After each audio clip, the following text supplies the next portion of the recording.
अस्सलाम वालेकुम। Faisalabad one day series Pakistan versus south Africa match चलदा पिया वा और इस टाइम साउथ अफ्रीका खेडदे पे और इन्हां दे आउट हो गए तकरीबन 9 मेरे ख्याल आउट हो गए इन्हां दे और बाकी एक प्लेयर रह गया वा ते ओवरां भी मुक्कण वालियां वा। रश तुसी देखो फैसलाबादियां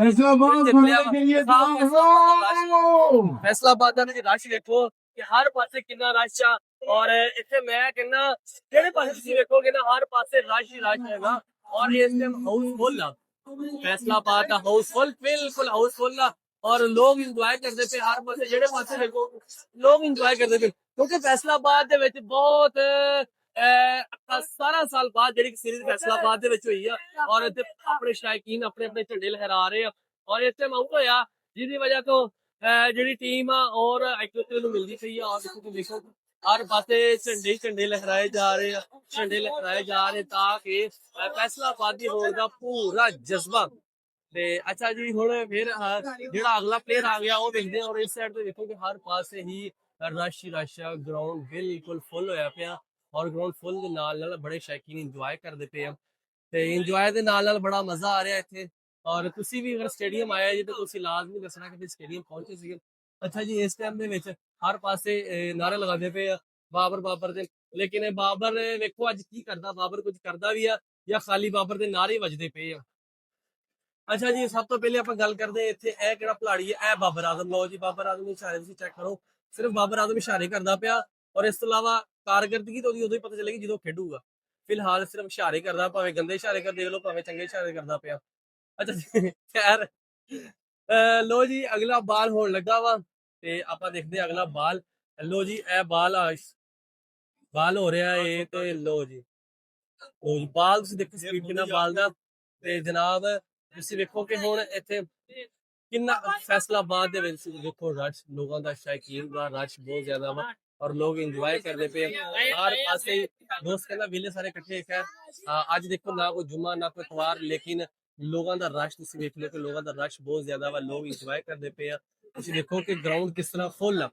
ਹਰ ਪਾਸੇ ਗਰਾਊਂਡ ਫੁੱਲ ਔਰ ਹਾਊਸਫੁੱਲ ਹੋ ਗਿਆ ਫੈਸਲਾਬਾਦ ਦੇ ਵਿੱਚ ਹਾਊਸਫੁੱਲ ਹੋ ਗਿਆ ਔਰ ਤੁਸੀਂ ਜਨਾਬ ਸਾਰੇ ਇੰਜੋਏ ਕਰੋ ਤੇ ਅਸੀਂ ਵੀ ਇੰਜੋਏ ਕਰਦੇ ਪਏ ਆ ਤੁਸੀਂ ਵੀ ਰਲ ਮਿਲ ਕੇ ਇੰਜੋਏ ਕਰੋ ਇੰਜੋਏ ਤੇ ਆਖਰੀ ਓਵਰ ਦਾ ਬਸ ਬਾਲ ਵੀ ਕੋਈ ਮੇਰੇ ਖਿਆਲ 2-3 ਬਾਲ ਰਹਿ ਗਏ ਆ ਤੇ ਲੋ ਜੀ ਲੇਕਿਨ ਹਲੇ ਕੋਈ ਛੱਕਾ ਚੌਕਾ ਨਹੀਂ ਲੱਗਦਾ ਹਾਲਾਂਕਿ ਗਰਾਊਂਡ ਤੇ ਨਿੱਕਾ ਜਿਹਾ ਸੀਗਾ ਲੇਕਿਨ ਛੱਕਾ ਚੌਕਾ ਕਿਸੇ ਕੋਲੋਂ ਵੀ ਨਹੀਂ ਲੱਗਦਾ ਪਰ ਨਾ ਸਾਡੇ ਸਾਡੇ ਜਿਹੜੇ ਪਲੇਅਰ ਉਹ ਤਾਂ ਮਾਸ਼ਾਅੱਲਾ ਹੈ ਹੀ ਪੁੰਡੇ ਬਾਕੀ ਉਹਨਾਂ ਕੋਲੋਂ ਵੇਖੋ ਜੀ ਛੱਕਾ ਲੱਗਦਾ ਜਾਂ ਨਹੀਂ ਲੱਗਦਾ ਬਾਹਰ ਤੇ ਵੇਖਦੇ ਪਏ ਅਸੀਂ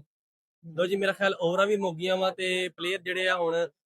ਓਵਰਾਂ ਮੁੱਕ ਗਈਆਂ ਵਾ ਸ਼ਹੀਨ ਪਤਾ ਨਹੀਂ ਕੀ ਰੋਲਾ ਪੰਦਾ ਪਿਆ ਵਾ ਓਵਰਾਂ ਤੋਂ ਬਾਅਦ ਹੁਣ ਵੇਖੋ ਜੀ ਕੀ ਕਰਦੇ ਪਏ ਉਹ ਆਪਸ ਵਿੱਚ ਮਸ਼ਵਰਾ ਕਰਦੇ ਪਏ ਆ ਕਿ ਫੈਸਲਾਬਾਦ ਅਸੀਂ ਆਏ ਹੋਏ ਆ ਸਾਊਥ ਅਫਰੀਕਾ ਦੀ ਟੀਮ ਮਸ਼ਵਰਾ ਕਰਦੀ ਪਈ ਆ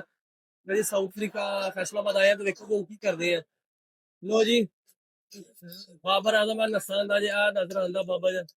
ਆ ਨਸਾ ਆ ਰਿਹਾ ਬਾਬਰ ਆਜ਼ਮ ਤੁਸੀਂ ਵੇਖੋ ਕਿ ਇਹ ਆ ਗਿਆ ਜੀ ਬਾਬਰ ਆਜ਼ਮ ਠੀਕ ਆ ਬਾਬਰ ਆਜ਼ਮ ਇਸ਼ਾਰੇ ਹੁਣ ਕਰਦਾ ਪਿਆ ਜੀ। ਲੋ ਜੀ ਸ਼ੁਕਰੀਆ ਫੈਸਲਾਬਾਦ ਵਾਲੇ ਬੜਾ ਬਾਬਰ ਆਜ਼ਮ ਦੇ ਨਾਰੇ ਲਾਉਂਦੇ ਪਏ ਆ ਖੈਰ ਤੁਸੀਂ ਵੇਖੋ ਇਹ ਬਾਬਰ ਆਜ਼ਮ ਦੇ ਇਸ਼ਾਰੇ ਵੀ ਤੁਸੀਂ ਵੇਖ ਲਓ बाबर आजम के इशारे और आवाम के इशारे साइड से देखो इस साइड के इशारे देखो कि रश बहुत ज्यादा वा लोग बड़ा इंजॉय कर रहे तुम भी इंजॉय करो सारे रल मिल के इंजॉय करो हाउसफुल फैसलाबाद 17 साल बाद वनडे मैच ते आए हाय हाय की माहौल खूबसूरत माहौल मजा आ गया ते सारे रल मिल के सारे इंजॉय करो जिन्हें भी इंजॉय करते पे इंजॉय करते पे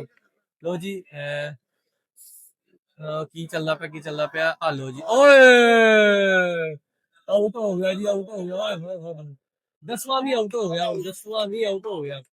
ਸਾਰੇ ਦੇ ਸਾਰੇ ਆਊਟ ਹੋ ਗਏ ਭਾਜੀ ਲੋ ਜੀ 10ਵਾਂ ਵੀ ਜਿਹੜਾ ਖਿਲਾੜੀ ਸੀਗਾ ਉਹ ਵੀ ਆਊਟ ਹੋ ਗਿਆ ਤੇ ਮੈਚ ਹੁਣ ਜਿਹੜਾ ਕਿ ਸਾਊਥ ਅਫਰੀਕਾ ਦੀ ਵਾਰੀ ਗਈ ਸਾਊਥ ਅਫਰੀਕਾ ਦੇ ਜਨਾਬ 263 ਦਾ ਟਾਰਗੇਟ ਹੈ ਤੇ ਟਾਰਗੇਟ ਤੋਂ ਬਾਅਦ ਹੁਣ ਅੱਗੇ ਵੇਖੋ ਕਿ ਪਾਕਿਸਤਾਨ ਇਹ ਕਰਦੀ ਆ ਜਾਂ ਫਿਰ ਪਾਕਿਸਤਾਨ ਕੋ ਸਾਰੇ ਜਿਹੜੇ ਖਿਲਾੜੀ ਅੱਗੇ ਲੋ ਜਨਾਬ ਆਜੋ ਹੁਣ ਵੇਖੋ ਜੀ ਆ ਸਾਰੇ ਪਾਕਿਸਤਾਨੀ ਪਲੇਅਰ ਆ ਜਿਹੜੇ ਜਾਂਦੇ ਪਏ ਇੱਕ ਦੂਜੇ ਨੂੰ ਮਿਲਦੇ ਪਏ ਬਹੁਤ ਚੰਗਾ ਕੀਤਾ ਬਹੁਤ ਜ਼ਿਆਦਾ ਖਿਆਲ ਰੱਖਿਆ ਇੱਕ ਦੂਸਰੇ ਨੂੰ ਸਾਰੇ ਪਲੇਅਰ ਮਿਲਦੇ ਪਏ ਆ ਇਹ ਵੇਖੋ ਜੀ ਹੁਣ ਜਦੋਂ ਵਾਰੀ ਆਉਂਦੀ ਆ ਇਹ ਕੀ ਕਰਦੇ ਕੁਛ ਕਰਦੇ ਆ ਜਾਂ ਬਸ ਐਵੇਂ ਹੀ ਘੁੰਮ ਫਿਰ ਕੇ ਜਾਂਦੇ ਆ ਖੈਰ ਇੰਜੋਏ ਕਰਦੇ ਪਏ ਅਸੀਂ ਵੀ ਤੁਸੀਂ ਵੀ ਇੰਜੋਏ ਕਰੋ ਰਲ ਮਿਲ ਕੇ ਬੜਾ ਹੀ ਮਜ਼ਾ ਆ ਰਿਹਾ ਔਰ ਅਸੀਂ ਤੇ ਬਹੁਤ ਇੰਜੋਏ ਕਰਦੇ ਪਏ ਆ ਬਹਰਹਾਲ ਹੁਣ ਵੇਖੋ ਜੀ ਸਲਾਵਾ ਕਰਦੇ ਪਏ ਆ ਕਿ ਹੁਣ ਅਸੀਂ ਆਪਾਂ ਵਾਰੀ ਕਿੱਦਾਂ ਲੈਣੀ ਹੈ ਤੇ ਪਹਿਲੇ ਕਿੰਨੇ ਜਾਣਾ ਤੇ ਪਹਿਲੇ ਮੈਂ ਜਾਣਾ ਇੱਥੇ ਇਹਦਾ ਰੌਲਾ ਪੈ ਜਾਵੇ ਕਿ ਪਹਿਲੇ ਮੇਰੀ ਵਾਰੀ ਆ ਪਹਿਲੇ ਮੇਰੀ ਵਾਰੀ ਹੈ। ਖੈਰ ਸਾਰੇ ਇੰਜੋਏ ਕਰਦੇ ਪਏ, ਗਰਾਊਂਡ ਦੀ ਸਫਾਈ ਹੁੰਦੀ ਪਈ ਆ। ਤੁਸੀਂ ਵੇਖੋ ਕਿ ਮੈਚ ਤੋਂ ਬਾਅਦ ਗਰਾਊਂਡ ਦੀ ਸਫਾਈ ਹੋਣ ਲੱਗ ਪੈਂਦੀ ਹੈ। ਸਫਾਈ ਤੋਂ ਬਾਅਦ ਗਰਾਊਂਡ ਬੈਨ ਸਾਰੇ ਸਫਾਈ ਕਰਦੇ ਪਏ ਆ, ਔਰ ਦੋਵਾਂ ਸਾਈਡਾਂ ਤੇ ਦੇਖੋ ਜੀ ਸਫਾਈ ਕਰਦੇ ਪਏ। ਸਫਾਈ ਤੋਂ ਬਾਅਦ ਜਿਹੜਾ ਕਿ ਗਰਾਊਂਡ ਆ ਉਹ ਖਤਮ ਹੋ ਜਾਏਗਾ, ਔਰ ਇਸ ਤੋਂ ਬਾਅਦ ਫਿਰ ਲੋ ਜੀ ਟੀਮ ਜਿਹੜੀ ਹੈ ਹੁਣ ਜਾ ਰਹੀ ਆ ਪੈਵੇਲੀਅਨ ਤੇ ਵਾਪਸ ਜਾਂਦੀ ਪਈ ਆ। ਤੇ ਇਸ ਤੋਂ ਬਾਅਦ ਦੇਖੋ ਜੀ ਹੁਣ ਕਿਹੜਾ ਪਹਿਲੇ ਆਂਦਾ ਤੇ ਕਿਹੜਾ ਪਹਿਲੇ ਖੇਡਦਾ। ਚਲੋ ਸਾਰੇ ਰਲ ਕੇ ਲਾਓ ਨਾਰਾ ਪਾਕਿਸਤਾਨ ਜ਼ਿੰਦਾਬਾਦ।